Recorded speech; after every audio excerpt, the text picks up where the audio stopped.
Vous êtes en couple depuis plusieurs années, vous aimez profondément votre partenaire, votre relation est stable, solide, mais parfois vous avez l'impression que le désir s'estompe. Ce n'est pas que vous ne vous aimez plus, mais plutôt que la routine a pris le dessus et avec elle une forme de tranquillité qui a remplacé l'excitation de début.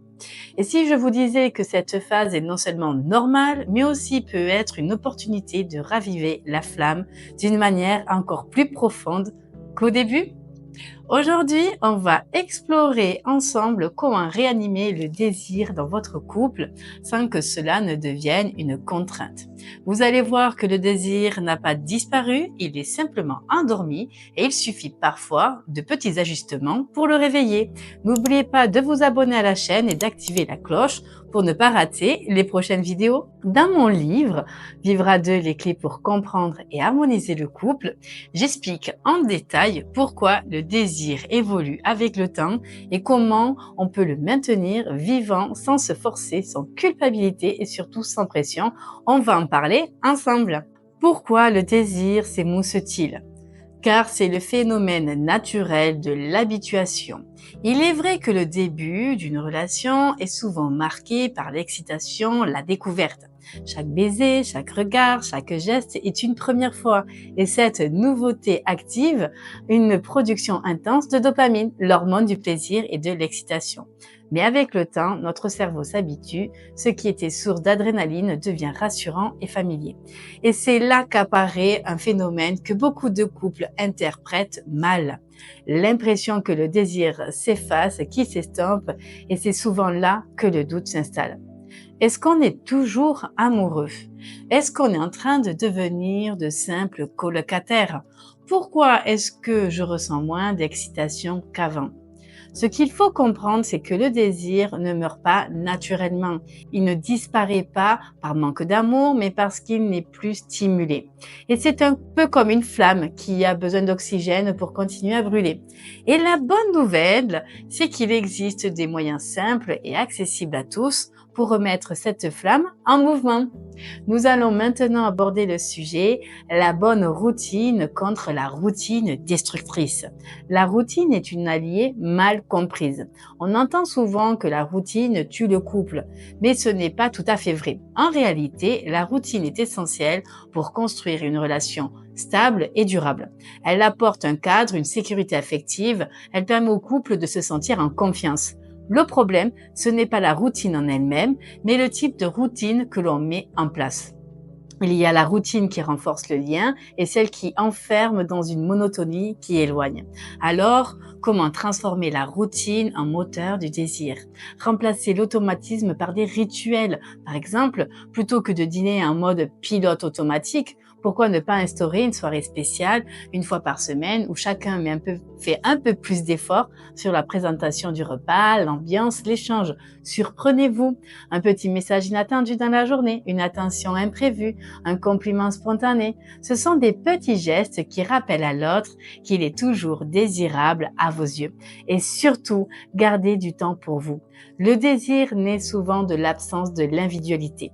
Une personne épanouie personnellement devient automatiquement plus attirante aux yeux de son partenaire.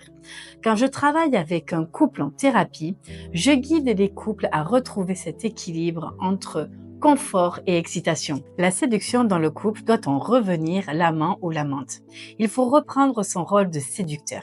Dans les premiers mois d'une relation, on fait inconsciemment des efforts pour plaire, on choisit ses tenues avec soin, on joue sur les mystères, sur le mystère et on se dévoile progressivement. Puis, au fil du temps, on finit par relâcher ses efforts, pensant que l'amour suffit à entretenir le désir. Mais en réalité, l'amour et le désir ne fonctionnent pas de la même manière. L'amour a besoin de sécurité, de proximité. Le désir, lui, a besoin de distance, de mystère et d'inattendu. Mais quelles sont les clés pour raviver la séduction? Il faut prendre du temps pour soi. Plus vous prenez soin de vous, plus vous vous sentez attirant, attirante et plus votre partenaire vous perçoit ainsi. Jouez avec le regard et le toucher. Prenez le temps d'observer votre partenaire, de le voir différemment. Introduisez des jeux dans la relation. Pourquoi ne pas tester un défi de séduction où chacun doit séduire l'autre comme si c'était le premier jour. Dans mon livre, je propose des exercices pratiques pour cultiver la séduction dans la durée. Par la suite, la sexualité évolue, d'où l'importance de communiquer. Il faut oser parler de son intimité. Car beaucoup de couples évitent le sujet de la sexualité par peur d'être maladroit ou de blesser l'autre. Pourtant, l'un des principaux freins du désir, c'est l'absence de communication sur ce sujet. Il faut apprendre à écouter sans juger, être capable d'accueillir les envies et les besoins de l'autre sans se sentir remis en question. Se poser la question, qu'est-ce qui pourrait rendre nos moments d'intimité encore plus agréables?